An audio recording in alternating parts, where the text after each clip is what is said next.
For more, let's go to Katie Simpson. She is in Surfside right now. So Katie, as you heard right there, officials did speak just moments ago. What is the latest?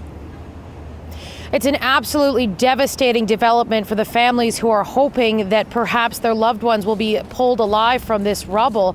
We have learned that as of 2:11 this morning, engineers noticed a 6 to 12-inch shift in the building that still is standing at the collapse site, and that gave enough cause to say, hey, we need to pause things. There is concerns that second structure, or that remaining structure, pardon me, could collapse. And so that, of course, would put the search and rescue workers in danger. So they decided at exactly 2:11 this morning that they had to put the operations on pause. So we don't have any new information in terms of any new rescues made at the site. There haven't been any since the initial aftermath of this building collapse a week ago. And they have not pulled any additional bodies from the wreckage either. Yesterday, we learned that two children, the two youngest victims of this building collapse, were actually found in the debris yesterday. A 4-year-old girl and a 10-year-old girl. Both of their bodies were pulled from the rubble yesterday, and that it was an absolutely devastating blow. We knew that families were involved in this. Of course, this is a condo building. People live here, people vacation here. It's known to be home to many families. And one thing that really stood out to us yesterday, not far from the collapse site, there is a memorial wall, a tennis court, where flowers and photos of the missing have been placed. And first responders, during their breaks, they've actually been taking some of the toys that they've been pulling from the wreckage site and placing them at that memorial. And we saw them yesterday, stuffed animals that are covered in mud or ripped or looking to be burnt.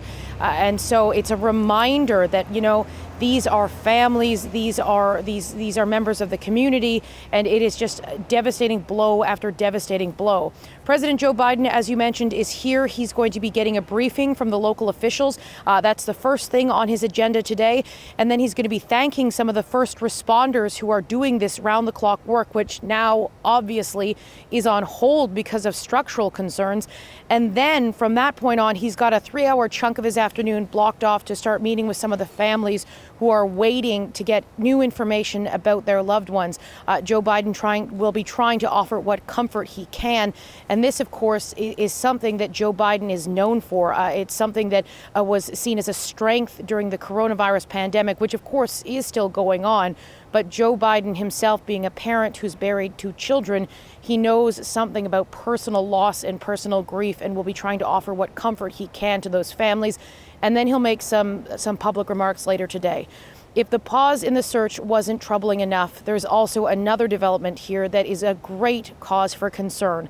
There is a tropical storm system that officials here are tracking that could make landfall in South Florida as early as Monday. Right now, there's nothing coming in on the weekend, but they have to obviously monitor that.